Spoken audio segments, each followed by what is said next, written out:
What's up, everybody? Weston here with the Hidden Gibbon, and you know what? Everybody says red sucks and is the worst color in Commander.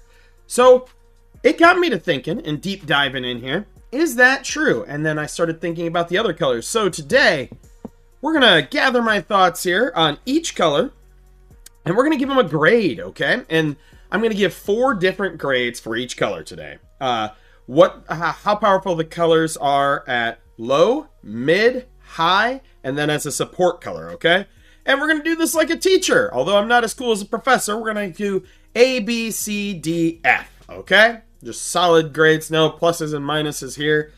I'm too by the book for this. So, without further ado, let's get straight into it. And first, in at number 1, we are going to do what is probably my favorite color in all of Magic the Gathering, white.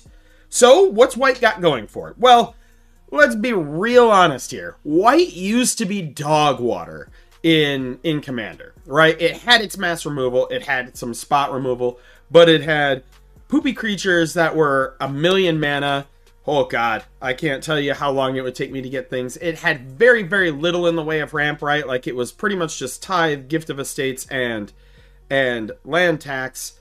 And that was it in the early days of Commander. So it used to be absolutely terrible, and it had very, very, very little draw, and you know, terrible. But nowadays it has draw up the wazoo, a whole bunch of different cards, especially punishing opponents for playing more. You got Mangara, a whole bunch of stuff, trouble in pairs, etc. You have catch-up ramp everywhere. Every little creature in the entire game for white nowadays seems to say, if your opponent has more lands than you, search up a plains. Not even a basic plains, but a plains, and put it onto the battlefield. Sometimes not even tapped, letting you catch up immediately. You have a whole bunch of that stuff. And then, what is it? The Deep Gnome Terramancer. That guy's exceptionally good. Somebody uses a fetch land, it's like, hey, I get to get a plains now. And then lately, white has gotten a whole bunch of, I'm going to call it pseudo ramp, in the form of lots of treasure generation, right? I would be remiss if I did not talk about things like,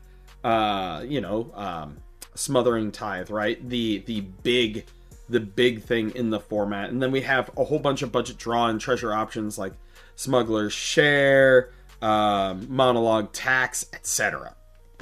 Now, they're still the masters of mass removal, right? White is still the master of mass removal. And so you've got Wrath, you've got Farewell, you've got all of that stuff, and it is the master of mass protection.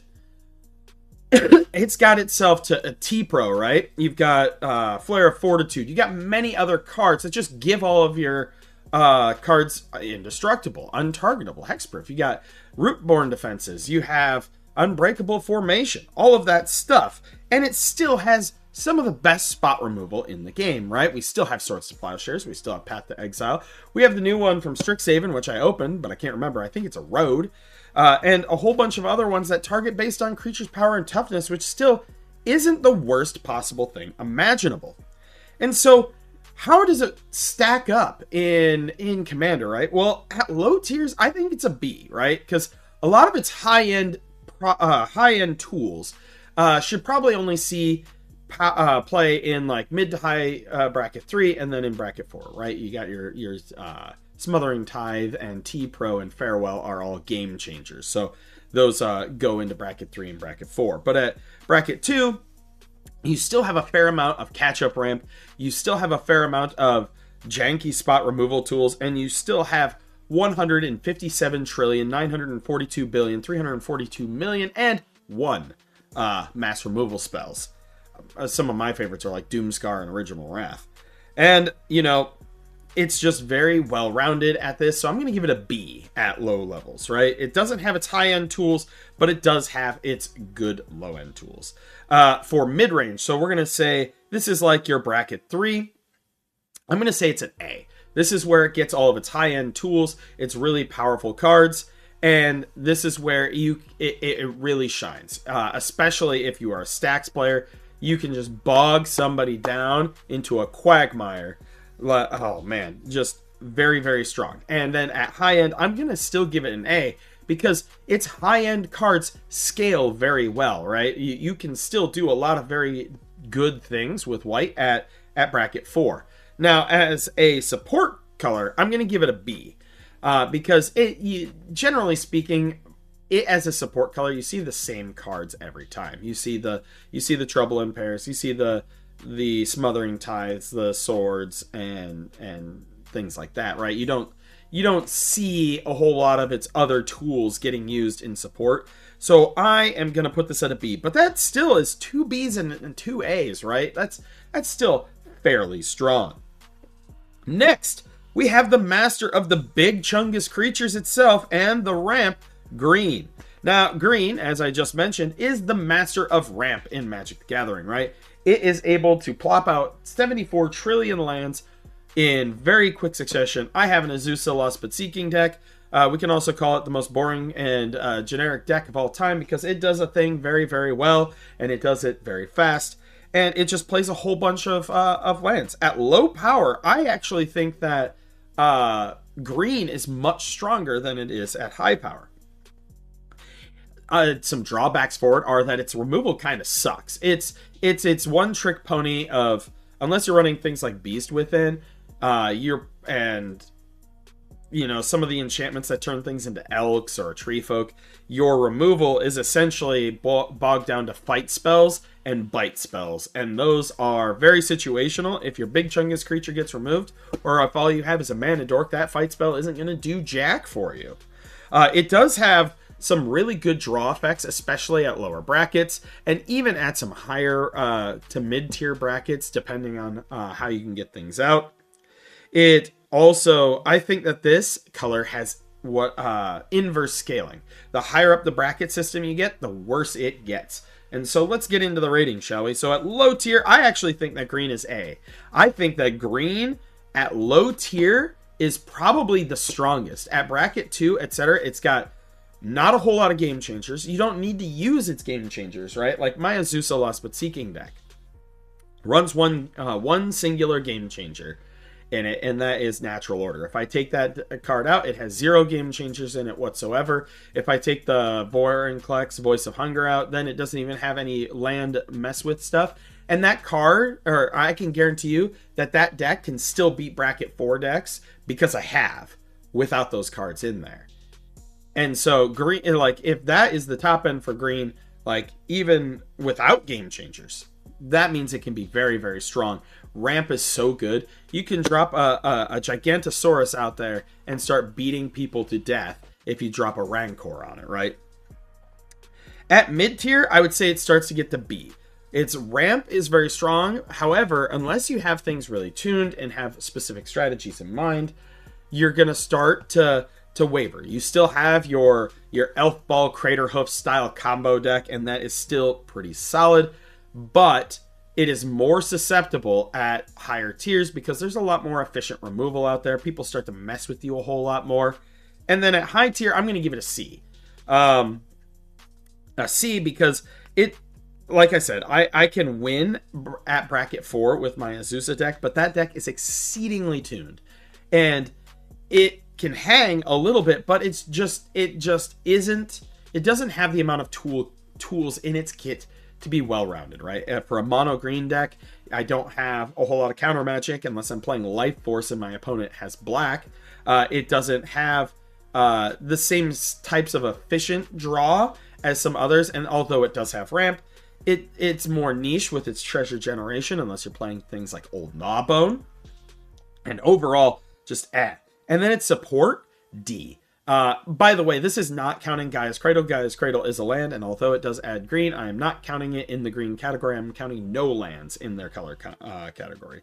And it is D because you do not see hardly any, especially at higher tier, you do not see a whole lot of things being used by green. At lower tier support, you see ramp spells. You don't see a lot of the other stuff in there. Sometimes you might see a Crater Hoof as a support, but it's relegated to the, I'm going to get my other color lands out, and that is the use of green in my deck. Now, blue.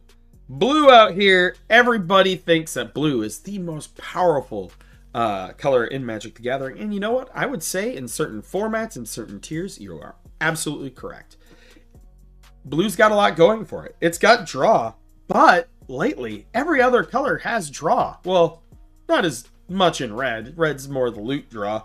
But its draw ability is getting power crept by green, by white, by black. It's got its counter spells. It still has a pretty good monopoly on that market.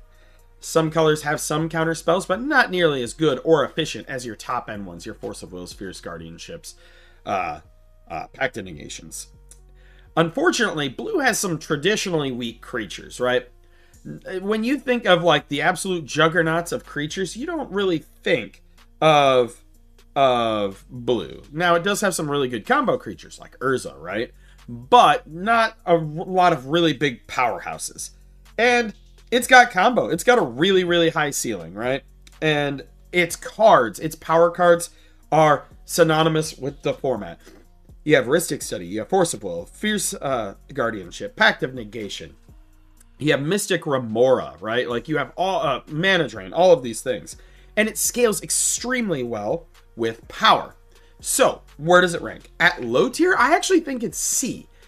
At low tier, people play the game differently. And if you pack your deck full of counter spells and not a lot of threats, which you're not going to have too many threats at low bracket because you're not going to be able to well, even though Urza is no longer a game changer, you're probably not going to be able to combo as effectively. And so, you don't have the high-end creatures. And if you pack full of counter spells and draw, congratulations, you're drawing some cards and you're countering your opponent's Gigantosaurus. But then your other opponent is playing, a big Timmy Chungus number 2, and your other opponent is dropping another one, and you are at a bad rate then, because you're trying to fling those spells to counter those, and you're going down cards while not presenting threats of your own. So I'm going to give it a C at low tier. I know a lot of people get frustrated by it at low tier, but I am telling you, it is not nearly as good at low tier.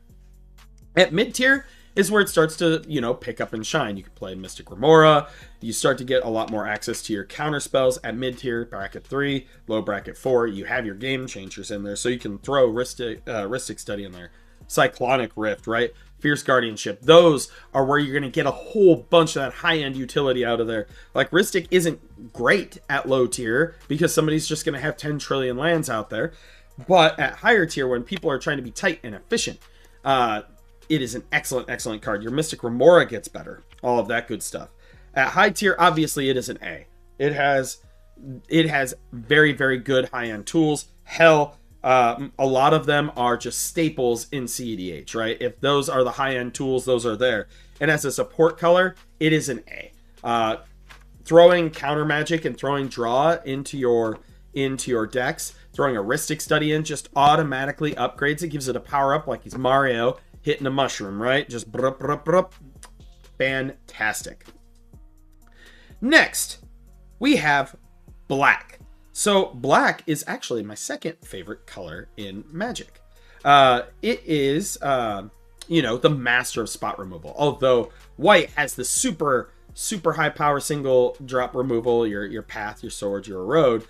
Black has a whole bunch of spot removal, and it has gotten so much better over the years. Black removal used to be cannot destroy black or artifact creatures. That was like every single black removal spell out there. Could not hit its own color, could not hit colorless cards. But now it absolutely can. And we're even starting to get some enchantment removal in Feed the Swarm, and I can't remember the other one right off the top of my head. But it is very powerful, lots of things like that, and a lot of them have a lot of utility, and they're even starting to add a lot more modal spells where you can kill things and then other stuff. So it's also got tutors. It is the master of tutors, although blue has some, white has some, green has some, etc. Black has the best tutors in the format. You got Demonic, you got Vampiric, you have Imperial Seal, right? Diabolic tutors for 4, but I still think that card is pretty strong. You have Entomb, which is a tutor and a reanimator, which gets me to reanimator. It has reanimator, which is iffy in Commander given the amount of graveyard hate, but still is fairly strong. It's got a solid base of creatures. Think of your Shieldred, the Apocalypse. Carrion Feeder can get big and out of hand in combo with a ham sandwich, right? You have so many different creatures in black that get very strong. It lets you splash into things like vampires, zombies. Man, zombies are iconic. And it scales extremely well with power, but its role changes with power. So, at low, I have it at an A. It's got the strong removal. It's got strong death-touching creatures that can show up in those low brackets and still be very strong. Zombies are very strong in low bracket. All around, very, very good. So A there. Medium, or like bracket 3 to low bracket 4.